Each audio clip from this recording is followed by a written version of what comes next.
My own brother held my Bronze Star medal in his hand and asked if it could buy him a Mustang. My mother nodded and said, "He's right, you know." In that moment, 20 years of service, of sacrifice, of honor, turned to ash. They thought they were looking at a lonely, broken woman. They had no idea they were looking at a soldier preparing for her next war. And this time, the battlefield was our family. I am Colonel Maeve Collins. For the first time in a year, I was home from Syria, sitting across from my family. The air inside Chris's Steak and Seafood House in Fayetteville, North Carolina, was thick with the scent of grilled steak and a phoniness I could almost taste. It clung to the heavy red curtains and the dark wood paneling, a suffocating perfume of pretense. My mother, Eleanor Collins, a classic Southern woman whose self-worth was welded to her social standing, was holding court. Not with me, her daughter who had just spent 365 days coordinating intel in one of the most volatile regions on the planet. No, she was leaning toward the neighboring table, her voice a proud, honeyed drawl as she boasted about her son, my younger brother, First Lieutenant Caleb Collins. "My Caleb is just so brilliant," she declared, loud enough for half the restaurant to hear. "He just completed this incredibly advanced logistics course. Why, you'd think he was planning this strategy for the entire 82nd Airborne." I watched Caleb, 28, soak it in. He had completed a basic officer's course, a necessary but unremarkable step in any military career. Yet, under the warm glow of our mother's narrative, he was a budding General Patton. He just smirked, taking a long sip of his beer. My father, Richard, remained true to his lifelong role, the silent accomplice. He focused intently on his medium-rare steak, his knife and fork moving with a surgeon's precision. It was his signature move, a deliberate retreat into the mundane to avoid the gravitational pull of any potential conflict. His silence wasn't peace, it was an endorsement. No one asked about the sleepless nights in Damascus. No one asked about the weight of life or death decisions, about the faces of the young soldiers whose survival depended on the quality of my intelligence. I was a ghost at my own welcome home party, a faded photograph in the background, present only to provide a stark, colorless contrast against which my brother could shine. Still, a foolish, stubborn sliver of hope persisted. It was a traitorous little emotion I'd been trying to kill for decades. With that last flicker of hope, I reached into my bag and placed a dark blue, velvet-covered box on the white tablecloth. It landed with a soft, definitive thud that momentarily silenced my mother's performance. Inside, nestled on a bed of satin, the Bronze Star medal gleamed under the restaurant's low golden light. The metallic sheen of the star, the rich crimson of the ribbon with its bold blue stripe. It represented courage, merit, and sacrifice. My sacrifice.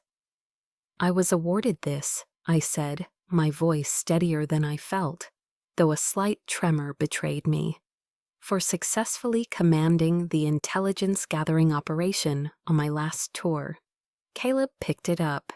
He didn't hold it with reverence. He handled it like a cheap toy from a cereal box, flipping it over in his palm. His lips curled into that familiar, dismissive smirk. "Oh, neat," he scoffed. His eyes, so much like my mother's, flicked up to meet mine, devoid of warmth. "So does this thing buy you a Mustang, or is it just a decoration for a lonely old maid in her temporary apartment at Fort Bragg?" My heart didn't just sink. It stopped. The air in my lungs turned to ice. Before I could form a single word, before I could assemble a defense for my own honor, my mother's voice sliced through the silence. It was sweet, melodic, and utterly merciless. "He's right, you know, Maeve," she said, patting Caleb's hand as if he'd just made a profound observation. Caleb is just being practical. Men need tangible things, honey. A nice car, a solid career path, something they can see and touch. The world narrowed to their two faces, a united front of casual cruelty. Just then, as the humiliation threatened to swallow me whole, a new voice cut through the air, deep and resonant with authority. Colonel Collins. I looked up to see Captain Marcus Thorne, Caleb's commanding officer, standing by our table. He was in his dress uniform, his posture ramrod straight. He didn't even glance at Caleb. His eyes were fixed on me, and in them I saw an undisguised, profound respect that felt like a lifeline in a drowning sea. "Congratulations on the medal, ma'am," he said, his voice clear and strong. "The entire base is talking about your work in Syria. It's an honor." He then allowed his gaze to shift, first to Caleb, then to our mother. His expression turned from respect to a cold professional disapproval. The temperature at our table dropped 10 degrees. "Lieutenant Collins," Captain Thorne said, his tone now clipped and official, "you should learn to show some respect for a superior officer and for the symbols of valor this country bestows." The atmosphere froze solid. My mother's practiced, smiling face went rigid. Caleb's smirk vanished, replaced by a wide-eyed, slack-jawed panic. For the first time in their lives, perhaps, their carefully constructed narrative had been publicly dismantled by an unimpeachable authority. After a curt nod to me, Captain Thorne turned and walked away. The silence he left in his wake was heavier and more oppressive than the noise before. My mother cleared her throat, a small, flustered sound, and tried to pivot. "So, Richard, did you hear about the new Greenway project?" But I wasn't listening anymore. I just watched them, these people whose faces had once constituted my entire world. And for the first time, I saw them with the dispassionate clarity of an intelligence analyst. Caleb's contempt wasn't youthful arrogance. My mother's endorsement wasn't thoughtless favoritism. It was a core belief system, a brutal truth made plain. In their eyes, all my sacrifices, my discipline, my achievements were worthless next to the material wants of my brother. The chill from the restaurant's air conditioning vent above seemed to seep directly into my bones, and it suddenly reminded me of another kind of cold, a deeper, more familiar cold that had been with me my entire life. That chill I felt in the restaurant, the one that had nothing to do with the air conditioning, it had a history. It wasn't a new sensation. It was a cold I recognized, a ghost that had followed me from the humid summers and crisp autumns of my North Carolina childhood. As I sat alone in my sterile, temporary apartment at Fort Bragg, the silence wasn't empty. It was filled with the echoes of every time I had been made to feel small, invisible, and inconsequential. The cold smelled of candle wax and pine boughs on Christmas Eve at the First Baptist Church. I was 15, and I had spent the entire week before the annual potluck perfecting my grandmother's secret pecan pie recipe. I'd followed her handwritten notes on the faded index card, the ones stained with butter and thyme, until the crust was perfectly flaky and the filling was a rich, gooey caramel. My pie, golden and glistening, sat proudly on the long fellowship hall table, among the green bean casseroles and honey-baked hams. I watched with a thumping heart as Pastor Adams took a bite, his eyes widening in delight. "My goodness, this is heavenly," he boomed, his voice echoing off the high ceilings. "Who is the master baker behind this masterpiece?" I felt a surge of pride and took a small step forward, ready to claim my moment. But before I could open my mouth, my mother's arm snaked around Caleb's shoulders. He was only 9, more interested in sneaking another sugar cookie than in my culinary triumph. "That would be my Caleb," she announced to the pastor, her smile radiating a false maternal pride. "He's so clever with his hands, you know, just like his father." Caleb, his mouth already full of my pie, just shrugged and gave a little grin. And just like that, I was erased. I stood there, a phantom in a red Christmas sweater. The joyful notes of "O Holy Night" from the choir practice room feeling like a mockery. The lump of hurt that formed in my throat was hard and real, and it tasted more bitter than the burnt coffee in the church percolator. That was the first time I understood that my achievements were not my own. They were a community resource to be allocated to my brother as my mother saw fit. The cold felt like the furious lashing rain of Hurricane Fran in 1996. The storm tore through North Carolina, a screaming fury of wind that ripped our ancient oak tree from the front yard, leaving a gaping wound in the earth. I was a freshman, a plebe, at West Point then, living on a meager cadet stipend. I gathered every dollar I had saved, $500, and sent it home. It was a fortune to me, earned through spit-shined shoes and endless drills. My father, his voice filled with a rare warmth over the phone, promised to use a portion of it to have a commemorative brick laid in the rebuilt front walkway. "So everyone knows the Collins family has 2 children serving this country," he'd said, and my heart had swelled with a sense of belonging, of being part of a legacy. But when I came home on leave that spring, the marble paver set in the new concrete path had only a single line of gleaming gold script, "Caleb Collins." I stared at it, the absence of my own name a physical blow. My father saw my face and shifted uncomfortably, avoiding my eyes. "Well, Maeve," he stammered, polishing his glasses, "a son's name just sounds stronger, more permanent. The future of the family name rests with him, you see." He said it as if it were a simple, unavoidable fact of nature, like gravity or the rising sun. In his world, I was temporary. A daughter serves, a daughter leaves, a son endures. The storm outside had long since passed, but the one inside me was just beginning to gather strength.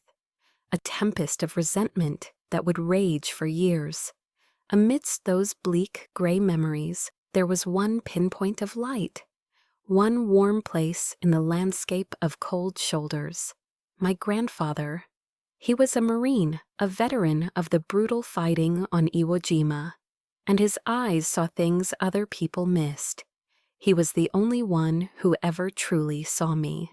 I remember one lazy summer afternoon, I was moping on the back porch, devastated because Caleb had accidentally dismantled the model volcano I'd built for my science fair project.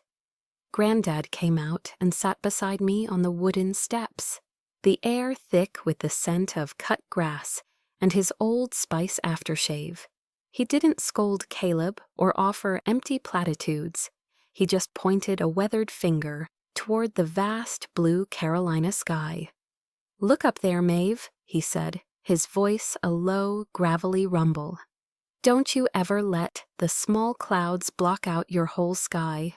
You were forged from starlight, kid. Don't you ever forget it." His words became my anchor. In the lonely barracks at West Point, on desolate forward operating bases, during every moment I felt overlooked or dismissed by my family, I would hold on to that phrase, "forged from starlight." It was a secret identity, a source of strength only I knew about. But my grandfather was gone now, buried with full military honors years ago. And with him, it felt like that anchor had rusted away, leaving me adrift. And so I came back to the present, back to my apartment at Fort Bragg, the cold weight of the bronze star in my palm. My grandfather's words echoed in the silent room. You were forged from starlight. But for so many years I had allowed the clouds named Eleanor and Caleb to eclipse my own light. I had fought enemies of the state, planned campaigns, and led soldiers on foreign battlefields. Yet I had consistently, unconditionally surrendered on the home front. I accepted the terms of my own insignificance without a fight. Have you ever had that moment? The one where a lifetime of small cuts suddenly feels like a single mortal wound? That was my moment. The shame and anger from the restaurant didn't just sit on the surface.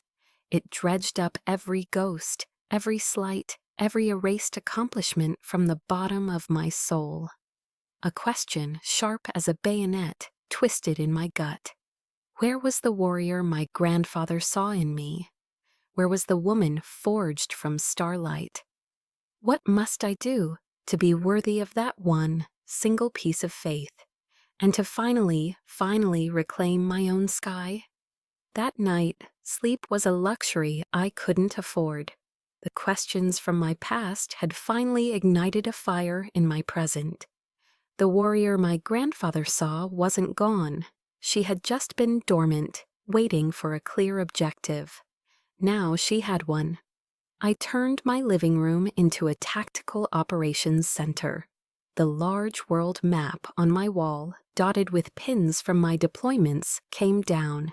In its place, I mounted a large whiteboard. At the top, in clean black letters, I wrote the mission title, Operation Ledger. My military training kicked in, a familiar and comforting discipline. The objective was clear: to collect, analyze, and verify all intelligence related to the financial and propaganda activities of two primary subjects, Target Eleanor and Target Caleb. Phase 1 would be Open Source Intelligence, or OSINT. I booted up my laptop, logged into an anonymous VPN, and began my work. The skills I had honed to track terrorist cells and expose disinformation networks were now being aimed at my own family. There was no room for emotion. There was only the mission. My mother's Facebook profile was a goldmine of targeted misinformation. It was a masterclass in narrative control. Every post about Caleb was a carefully curated tribute, adorned with hashtags like "Stum Proud Army Mom," "Akar Hero Son," and "Sug Future Leader." One photo showed him standing beside a battle tank, his arms crossed confidently. My mother's caption read, "My boy protecting our country." I knew for a fact that tank was a static display at the Airborne and Special Operations Museum, and the photo was taken on his day off. In contrast, the rare mentions of me were vague and tinged with pity. Praying for our daughter on her challenging path. I wasn't a hero, I was a burden to be prayed for. Then I found it, a GoFundMe page titled Caleb Collins Consulting. The goal was a staggering $50,000, and there, as the banner image, was a photograph of me shaking hands with a 4-star general at a promotion ceremony. My reputation, my years of service, were being used as collateral to lend credibility to his scam. The description was even more galling. It spoke of the family's heavy burden in supporting their less fortunate daughter, and implied that this new venture was a way for Caleb to help secure the family's future. He was painting himself as the savior, using my image as his shield. The next step was to follow the money. My security clearance simplified access to certain public and financial records. But the real key was the joint savings account I had been diligently contributing to for 20 years. I had always viewed it as a family safety net. I was wrong. It wasn't a safety net. It was Caleb's personal ATM. The data scrolled across my screen, cold, hard, and undeniable. A $5,000 withdrawal for emergency roof repairs in May was followed the very next day by a down payment to the University Ford dealership in Durham.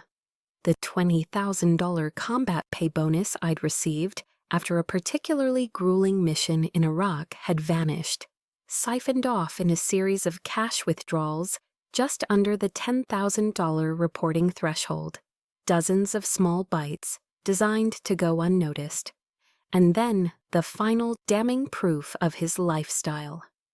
A public record search in Cumberland County cross-referenced with rental agreements led me to a lease contract.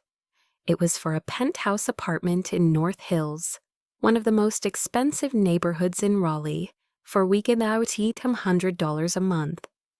Caleb, the brother who was always just a little short on cash, the one who needed help with his car payment, was living a life of luxury funded entirely by my service and my sacrifice.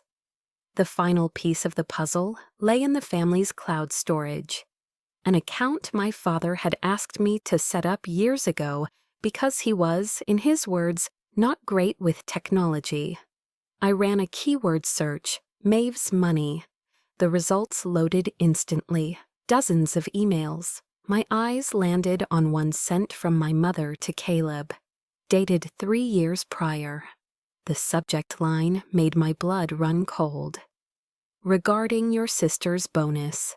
I clicked it open. The text was short and brutally efficient. Maeve just called. She's getting a big bonus. I told her the AC unit is on its last legs. Your sister will never check. She trusts us too much. Just use it to pay off your credit card debt. We have to make you look successful, honey. She trusts us too much. That was it, the linchpin, the confirmation of intent. This wasn't just recklessness. It was a calculated, long-term conspiracy built on the foundation of my trust. I began to print everything. Page after page spilled from my printer. The bank statements with fraudulent withdrawals highlighted in digital red, the time-stamped screenshots of the Facebook posts and the GoFundMe page, the rental agreement from North Hills, and finally the email. My fingers didn't tremble as I organized the documents. They were steady. I slid the stack of papers into a clear protector and began creating an encrypted file on a secure thumb drive. I needed evidence. And now I had an arsenal. After nights spent submerged in spreadsheets and bank statements, my mind was stretched taut like a wire about to snap. My small apartment smelled of stale coffee and the quiet, simmering rage of Operation Ledger. I was running on fumes, fueled by a cold fury that was beginning to exhaust me.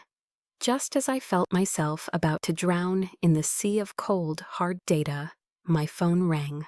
The caller ID read, General James Miller, my mentor, the man who had guided me since I was a bewildered second lieutenant. His voice, when I answered, was a deep, warm baritone, a stark contrast to the brittle tension in my own home. Maeve, I heard you were back stateside, he said. Martha's making her famous fried chicken for Sunday dinner, and you're expected. That's an order, Colonel. For the first time in days, a genuine warmth pierced through the icy armor I'd built around my heart. It was a simple invitation, but it felt like a rescue. I had forgotten what it felt like to be wanted, to be truly cared for. Driving to the Millers' home near Southern Pines on Sunday, I felt the knot in my shoulders begin to loosen. Their house was filled not with tension, but with laughter and the rich, comforting smells of a proper Southern meal. There were no veiled insults, no passive-aggressive silences. The moment I walked in, Martha, the general's wife, enveloped me in a hug that felt like coming home. She held on for an extra moment, as if she knew I needed it. Their children and grandchildren, many of whom were also serving in the military, greeted me with handshakes and genuine respect. They didn't see a lonely old maid. They saw a colonel. They asked about Syria, not with the gossipy curiosity of my mother's friends, but with the quiet understanding of fellow soldiers. Your work over there saved a lot of our people, Maeve. We read the reports, General Miller said, his voice resonating with a pride that my own father had never been able to muster. He placed a heavy hand on my shoulder, and the simple, affirming gesture almost brought me to tears.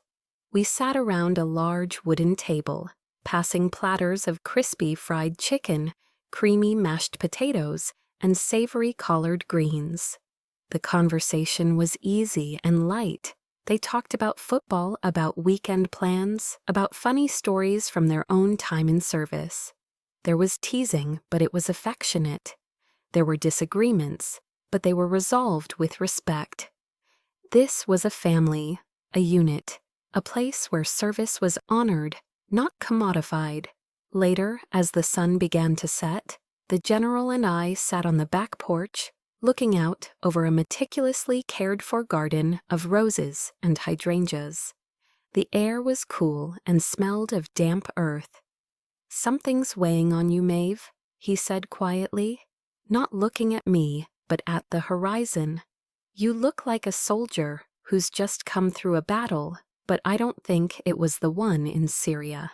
My first instinct was to lie, to put on the stoic, unbreakable mask of Colonel Collins. "I'm fine, sir, just readjusting."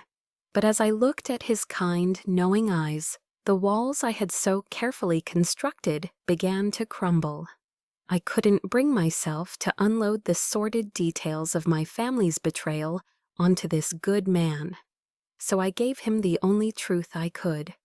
"Sometimes, sir," I said, my voice barely a whisper, "the hardest battles are the ones fought on the home front." He didn't press. He simply nodded, his gaze unwavering. He placed his hand on my shoulder again. "Just remember, you're not alone in this fight, Maeve. You call me if you need reinforcements."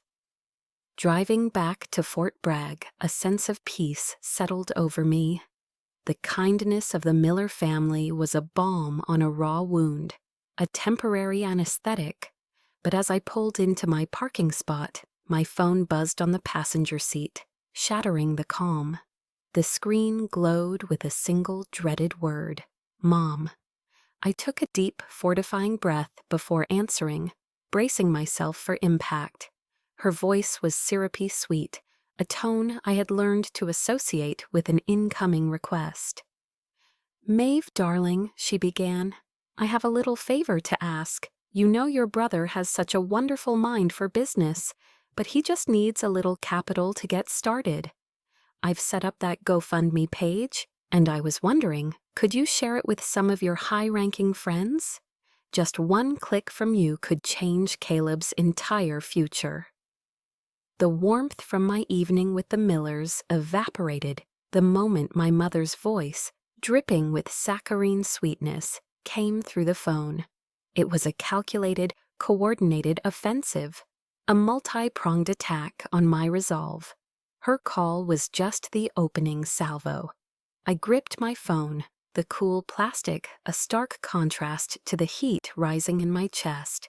"Mom, I don't think that's a good idea," I said, my voice dangerously calm. I was channeling every ounce of my military discipline to keep it level. Using my rank and military connections for personal gain is a direct violation of the Uniform Code of Military Justice. It's unethical. A laugh, high-pitched and dismissive, erupted from the other end of the line. It was the laugh of someone who sees rules as mere suggestions. "Oh, Maeve, don't be so rigid. This is for family. It's not a big deal, just a few introductions. Imagine if you mentioned Caleb's project to General Miller. He'd help in a heartbeat. You're a colonel, for heaven's sake. It's time you used that power for something useful." A wave of bitter nausea washed over me. The something useful she meant was her son's fraudulent scheme. They didn't just want my money anymore. They wanted my soul. They wanted me to wager my entire career, my spotless record, my very honor on a lie. She wasn't just asking for a favor. She was asking me to become her accomplice. 2 days later, the next wave of the assault arrived at my doorstep. Caleb appeared, looking like a lost puppy. The usual arrogance was gone, meticulously replaced by a crafted look of pathetic dejection. His shoulders were slumped, his expression forlorn. "Maeve," he began, his voice soft and wounded, "I know you're mad at me, but I'm really trying here. I have this great business plan, but nobody will give me a chance." He looked up at me, his eyes wide and pleading. "Mom's right. A word from you could change everything. You're the only one who can help me. Do you really want to see your own brother fail?" He was using the puppy dog eyes, a technique he had perfected since childhood. But this time, the performance was transparent. I didn't see a misunderstood young man. I saw right through the cheap theatrics. I saw a lazy grifter attempting to leverage my life's work to create his own easy, unearned path. I saw the rot at his core. That evening, the final prong of the attack was deployed over the phone. My father called. His voice was heavy with a manufactured weariness and a palpable layer of reproach. "Maeve, your mother has been crying all day," he said, his tone dripping with disappointment. "Do you have any idea how much you're hurting her? Caleb is your brother. Family is supposed to help family." He sighed, a long, dramatic sound. "I've worked hard my whole life, but I don't have the connections you do. You have a chance to lift this entire family up. Why are you being so selfish?" And there it was. For the first time, his silence had transformed into a weaponized accusation. The man who had never once defended me, who had stood by silently while my accomplishments were ignored, was now actively guilt-tripping me into participating in their fraud. His silence had never been neutral. It had just been waiting for the right moment to serve their agenda. The breaking point came that weekend. It was Fayetteville's annual Heroes Homecoming Week, a citywide celebration of veterans and active duty soldiers. The downtown area was filled with families, flags, and a genuine sense of community pride. It was a sacred space for people like me, but my mother saw it as a stage. She spotted a group of local business owners near the main stage, men my father knew from the Rotary Club. Grabbing my arm with a grip like steel, she dragged me over, my uniform feeling less like a symbol of pride and more like a costume in her play. "Gentlemen," she announced, her smile bright and wide, "I'd like you to meet my daughter, Colonel Maeve Collins." She paused for effect, letting them take in my rank. Then, before I could even say hello, she pivoted seamlessly. "And she is so proud, just completely supportive of her brother Caleb's new business venture." With a theatrical flourish, she produced a stack of business cards from her purse, "Caleb Collins Consulting," and began handing them out with the practiced grace of a seasoned saleswoman. I stood there, frozen, a prop, a silent uniformed mannequin, being used as a living endorsement for their lie. I was paraded in front of the very community I had sworn to serve, my integrity being bartered away. In the shadow of a banner that read, "Thank you for your service," I was being used as a tool to deceive. The blood in my veins turned to fire. The casual cruelty at the steakhouse was a private wound. This was a public execution of my character. The carefully maintained dam of my composure, built over a lifetime of swallowing insults, finally, irrevocably, broke. Silence was no longer a strategy. Silence was complicity. General Miller's words echoed in my mind. "You're not alone in this fight." He was right, but he couldn't fight it for me. I had to be my own reinforcement. A cold, hard clarity settled over me, cutting through the noise and the humiliation. What is the truth? I asked myself, the question a silent vow in the noisy square. And who gets to tell it? I looked from my mother's triumphant smile to the cheap, glossy business card in a stranger's hand. And I knew the answer: me. After the humiliating spectacle at the hero's homecoming event, a cold dread settled in my gut. I knew there was one last dreadful suspicion I had to verify. There was a loose thread from my financial review, a $2,000 transfer I'd made months ago, that didn't add up. With a deep breath, I dialed my Aunt Carol in Asheville, my mother's younger sister. After a few minutes of pleasantries about her garden and the weather, I steered the conversation carefully, my voice a mask of casual concern. "Aunt Carol," I asked, "how have your eyes been? Did the cataract surgery a few months back go well?" A confused silence met me from the other end of the line. It stretched for a few seconds, thick with misunderstanding. "Surgery, honey. What surgery?" she asked, her voice filled with genuine puzzlement. "Your mother, Eleanor, told me you were having some financial troubles, so you couldn't send the money just yet. She even told me not to bother you about it, said you had enough on your plate. Poor thing, I felt so bad for you." My heart felt like it was being squeezed in a vice. My breath caught in my chest, a sharp, painful gasp.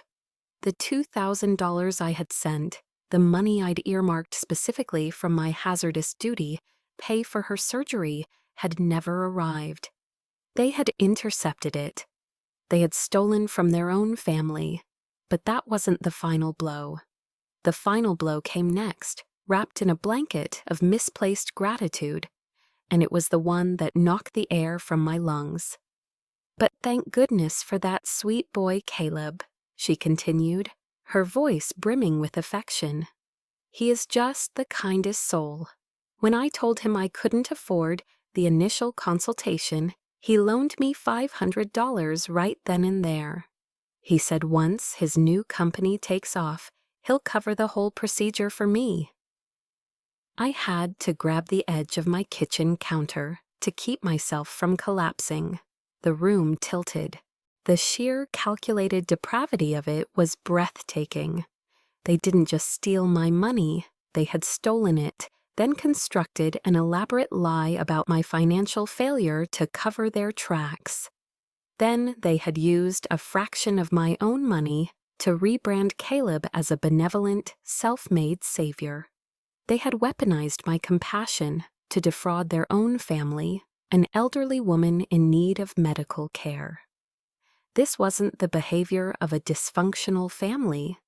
This was the behavior of vultures, circling and picking clean the bones of anyone they perceived as weak or trusting. That night, I sat in the dark.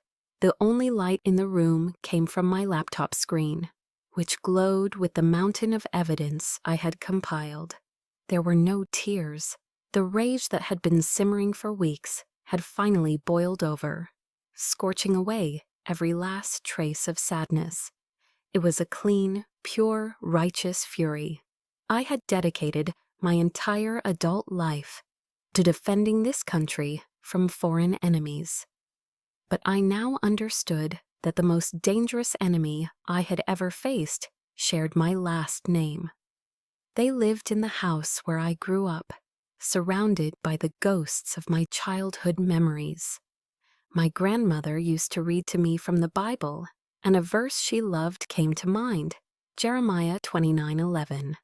"For I know the plans I have for you, declares the Lord, plans to prosper you and not to harm you, plans to give you hope and a future." But sitting there in the dark, I reinterpreted it through the lens of a soldier, a strategist. God's plan wasn't for me to silently endure harm. His plan was to give me the intellect, the training, and the strength to defend myself from it. Hope wasn't a passive wish. It was an active strategy. The future wasn't something you waited for. It was a territory you had to fight for and claim. "No more," I whispered into the darkness. the words a solemn vow that sealed the death of the person I used to be. The game ends now.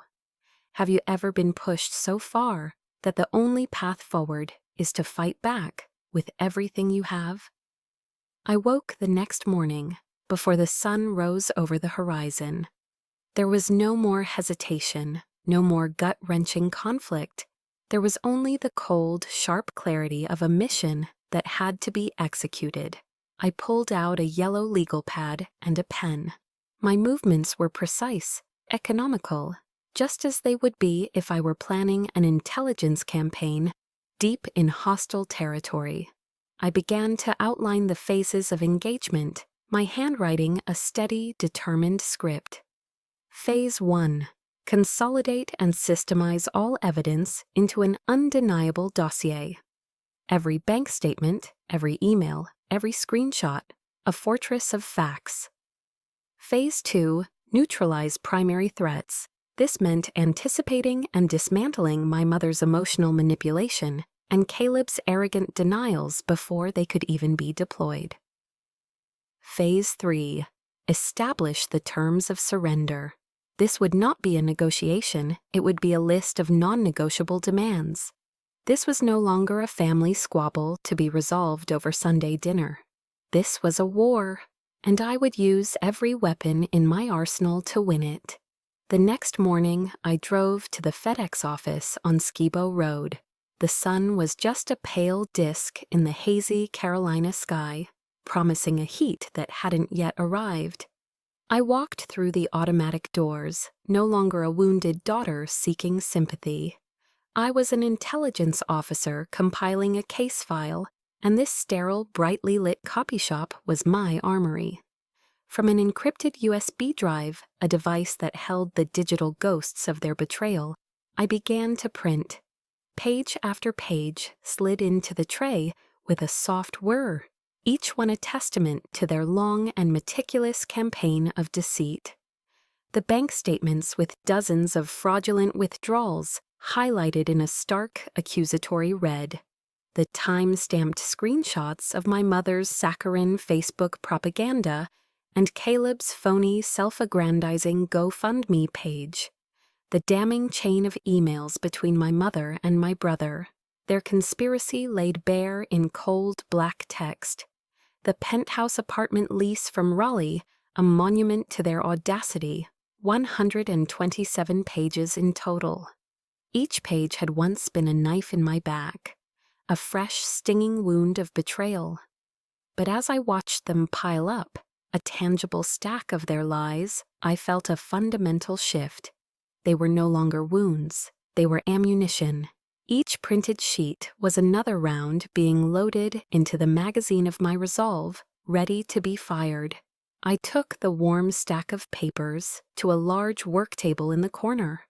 The crisp, percussive snap of the 3-hole punch was a satisfying mechanical sound, a counterpoint to the emotional chaos of the past few days. I arranged the documents chronologically, methodically, into a heavy-duty black binder.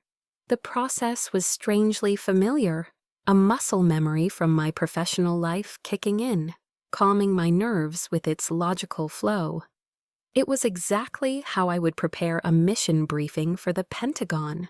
Every detail triple-checked, every potential question anticipated, every piece of evidence cross-referenced and tabbed for quick access. Back in my apartment, I opened the Excel spreadsheet for the final time. My finger hovered over the mouse. I clicked the box for the grand total. The number that appeared on the screen, stark against the white background, still managed to stun me for a brief second, even though I already knew what it would be. 87,450 hours. The figure had a weight, a gravity that transcended mere currency. It was the price of my trust, the cost of my naivete. And it had a legal name, one that echoed with harsh reality, grand larceny, a felony. Using a label maker, I printed a clean, professional title for the spine of the black binder. Collins Family Financial Review, 2018-2025. The binder felt heavy in my hands, heavy with paper, but heavier still with the undeniable, irrefutable weight of the truth. I taped another clean sheet of paper to my whiteboard, the one that still held the ghost of my mission outline. The new title, written in bold block letters, Rules of Engagement. I knew I couldn't confront them on their terms. An emotional battlefield was my mother's home turf, and on it she was a master tactician, skilled in the arts of guilt, tears, and redirection. I needed a different field of battle, one governed by logic, evidence, and consequences.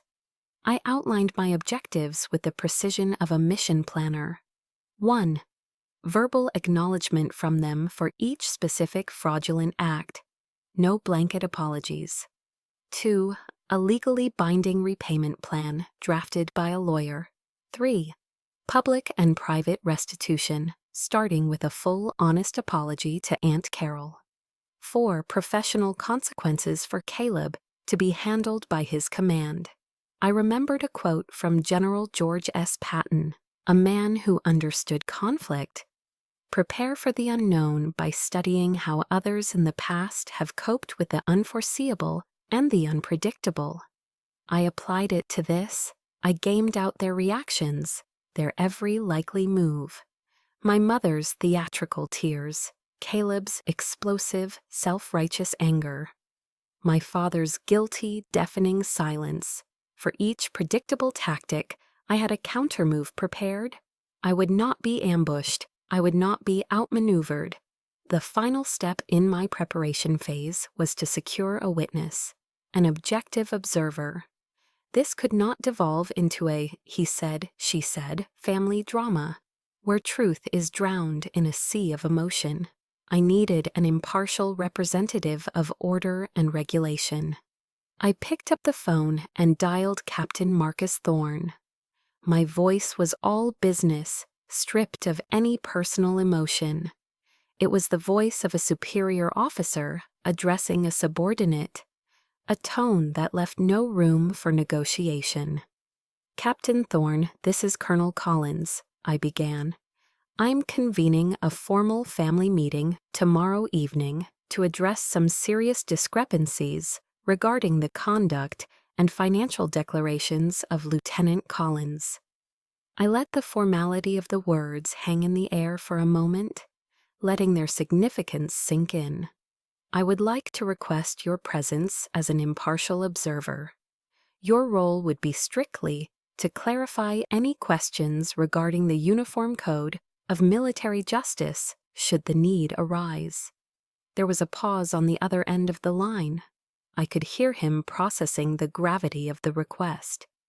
A colonel was asking a captain to sit in on a family meeting about his subordinate.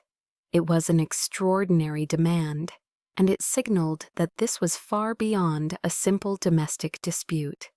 Then his voice came back, firm and resolute. I'll be there, Colonel. The next evening I summoned them to my father's living room. I had insisted on their home turf. I wanted them to feel the foundations of their own kingdom shake. I had rearranged the space myself.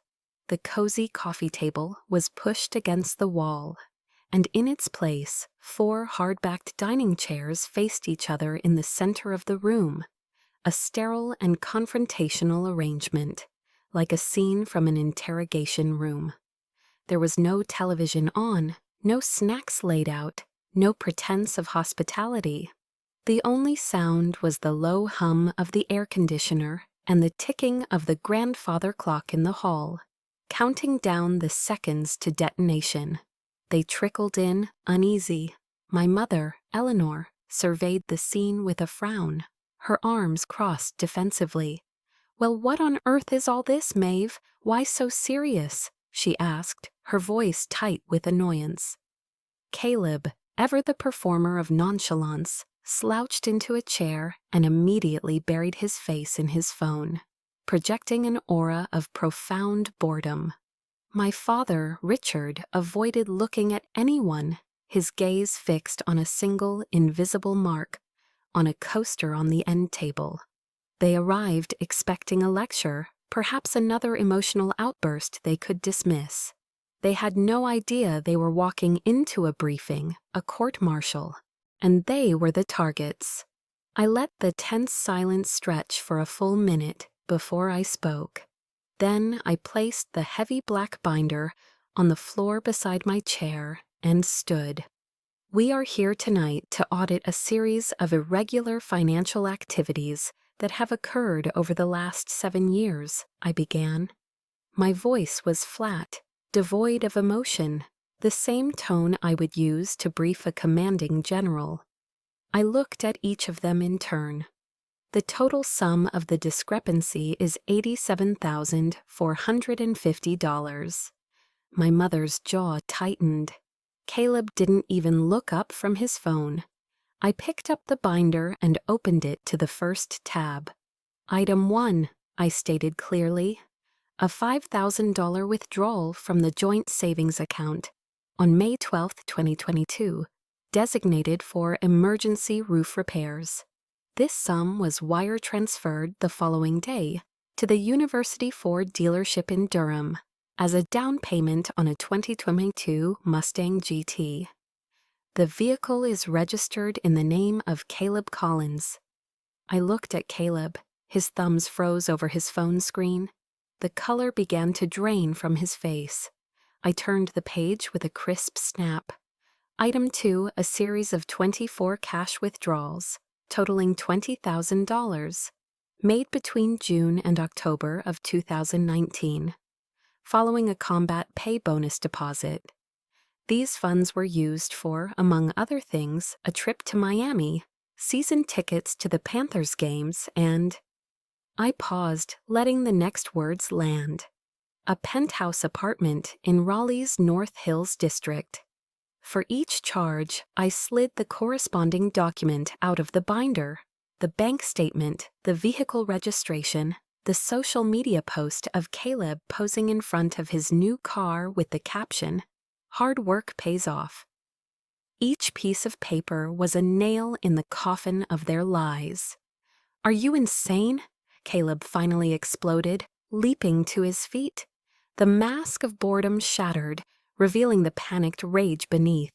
"You're making all of this up. You're just jealous." My mother's performance began on cue. Her eyes welled up with practiced tears, her lower lip trembling. "Maeve, how could you? How could you treat your own brother this way, after everything we've done for you?" Her words were cut short by the sharp, sudden chime of the doorbell. The sound hung in the air, an unexpected interruption to their script. "Dad, get the door," I said, my voice unchanged. My father, looking startled, moved awkwardly to the door and opened it. Standing on the threshold, silhouetted against the evening light, was Captain Marcus Thorne. He was in his immaculate Class A uniform, his cap held respectfully in his hand. The contrast between his crisp official presence and the casual disarray of my family was jarring. He nodded once, a gesture of formal respect to me, then stepped inside and stood at parade rest in the corner of the room, a silent, authoritative statue. Caleb froze mid-rant.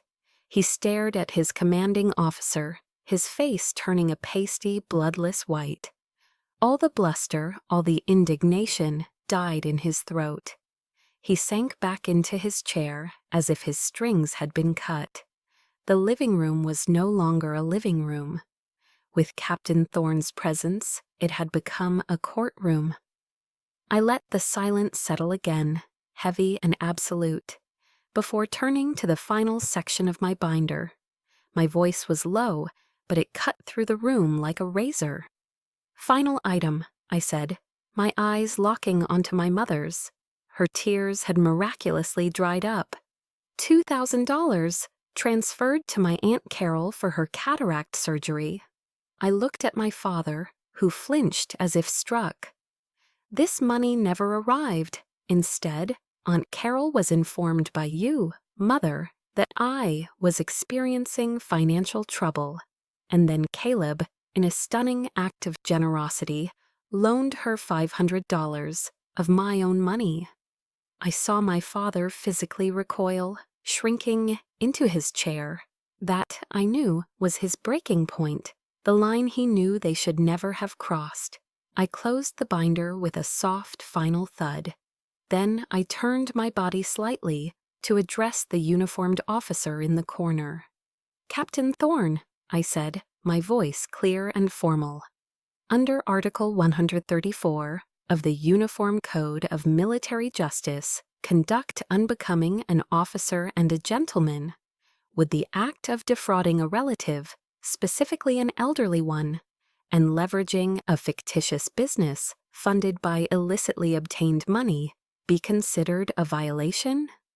The question hung in the charged air of the silent room, not needing an answer. It was a verdict in itself, a self-detonating bomb I had just armed and placed in the center of their world, and all we could do was wait for the explosion. My question about the UCMJ hung in the room, a poison gas that choked off all sound. Captain Thorne didn't need to answer. The code he lived by was absolute, and its judgment was clear. The silence that followed was the sound of a dynasty crumbling. Caleb, the golden boy, collapsed into his chair. He buried his head in his hands, his shoulders shaking with silent, desperate sobs. All the arrogance, all the swagger, had been stripped away, leaving only a terrified young man facing the ruin of his own making. My father, Richard, seemed to age a decade in 10 seconds. He stared at the floorboards as if they held the secrets of the universe, his face a mask of profound, hollowed-out shame. He was a man witnessing the consequences of a lifetime of passive complicity. But my mother, Eleanor, was different. When her primary weapon, tears, proved ineffective against my fortress of facts, the faucet shut off instantly. The mask of the heartbroken matriarch fell away, and behind it was something hard, cold, and venomous. Her eyes narrowed into slits of pure, undiluted rage. "What have you done?" she hissed, her voice a low, dangerous whisper. She pointed a trembling finger at me. "After everything we've done for you, after all the sacrifices we made, you humiliate your family like this, in front of a stranger?" I didn't respond. I simply watched her. Her reaction was the final piece of evidence I needed. There was no remorse for her actions, only fury at being caught. She wasn't sorry for the crime, only for the verdict. I felt a wave of exhaustion wash over me, the adrenaline from the confrontation finally receding, leaving a deep, aching weariness in its place. I reached down and picked up the black binder from the floor, closing it with a soft, final click. "This is what happens now," I said, my voice cold and clear, each word a carefully placed stone in the new wall I was building between us.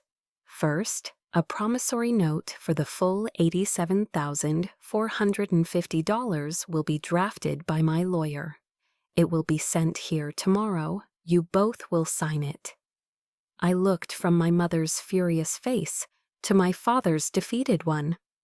"Second, you," I said, my gaze locking onto my mother, "will call Aunt Carol. You will apologize, and you will wire her $2,000 plus interest from your own account today." Third, I turned to the sobbing mess that was my brother. "Caleb, you will shut down the GoFundMe page and delete every false claim about your sham consulting firm from the internet.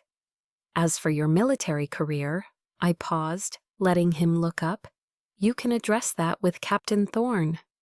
I surveyed the wreckage of my family. This is not a negotiation, these are the terms.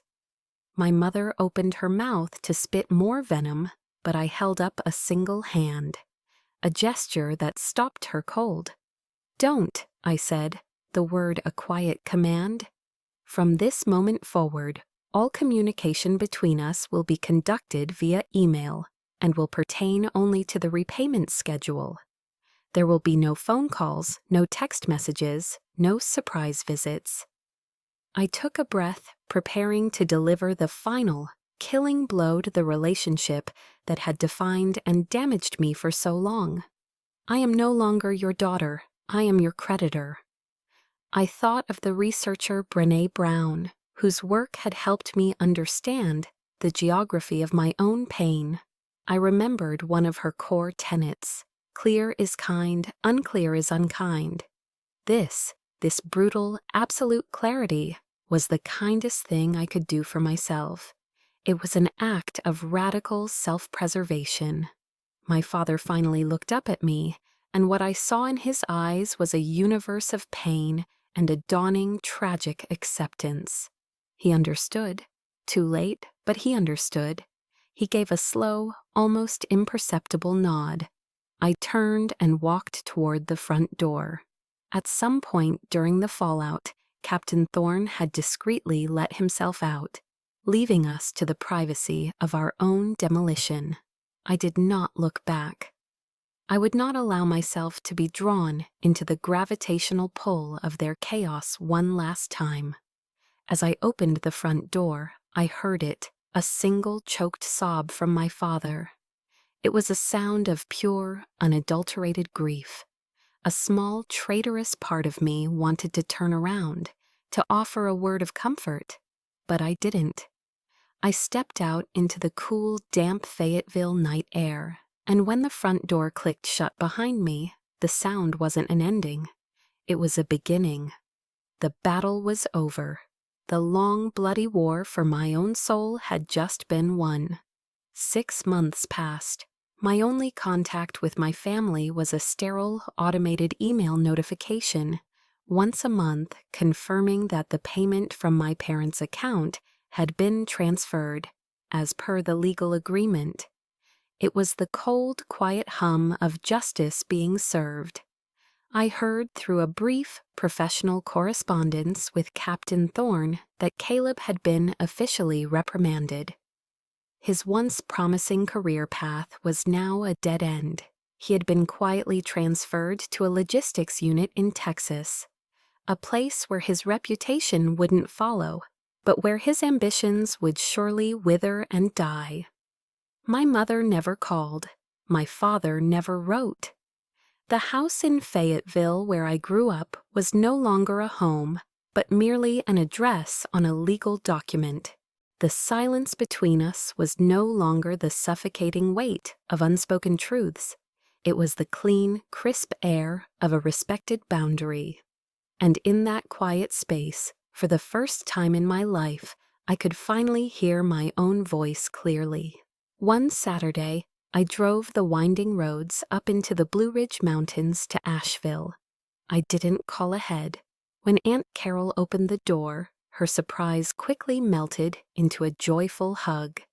Her eyes, now clear and bright after a successful surgery paid for by her own sister's apology check, sparkled. I didn't tell her the whole sordid story. There was no need to tarnish her with the details of their betrayal. I simply said there had been a misunderstanding and that I wanted to make sure she was well taken care of. I handed her a check. It wasn't for the $2,000 they had stolen. It was for $5,000. "This is for you to take a trip," I told her, "or fix up the garden or do whatever you want. No strings attached." When she hugged me, tears of gratitude in her bright eyes, I felt like I was settling a debt far greater than money. I was repaying a debt to my own kindness, which had been so cruelly weaponized against me. I was reclaiming it and giving it away freely. Back in Fayetteville, I started to build a new legacy. I began volunteering my time at a local outreach center for homeless veterans. I never wore my uniform. I never used my rank. I was just Maeve. I helped men and women whose shoulders were stooped with the weight of forgotten wars and a society that had cast them aside to write resumes. I guided them through the labyrinth of VA benefits. Most importantly, I just listened. I listened to their stories, and in their narratives of pain and resilience, I saw echoes of my own. So many of them also bore scars, not from combat, but from family, from betrayal, from being made to feel invisible after their service was no longer needed. In helping them piece their lives back together, I was also healing myself. I realized the skills the Army had taught me, strategy, logistics, analysis, were not just for fighting enemies. They could be used to rebuild lives, my own included. One morning, long before my alarm was set to go off, I found myself driving east toward the coast. I ended up at Wrightsville Beach, kicking off my shoes and walking onto the cool, damp sand.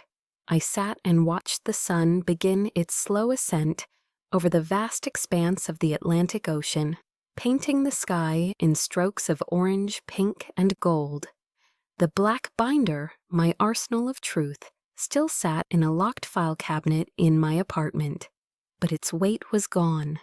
It was no longer an instrument of war, but simply a historical document, a reminder of a battle I had fought and won. My grandfather's voice, a warm and gravelly echo from a long ago summer afternoon, whispered in my mind, "You were forged from starlight, kid." And as I watched the new day being born on the horizon, for the first time with every fiber of my being, I believed him. My sky was clear now, vast and blue and endless. There were no clouds. I was no longer a rejected daughter. I am Colonel Maeve Collins, a soldier, a survivor, and finally a free woman. My life was just beginning. My story has found its peace, but I know that for many of you listening, your own battles might still be ongoing. You might be facing your own version of a stolen pecan pie, a broken promise, or a moment of public humiliation. Please know this: you are not invisible. Your strength, your sacrifices, and your worth are real, even if the people closest to you refuse to see it. You too were forged from starlight. If my story resonated with you, please share your own thoughts in the comments below. Your story matters. And don't forget to subscribe for more stories of resilience and finding your own voice.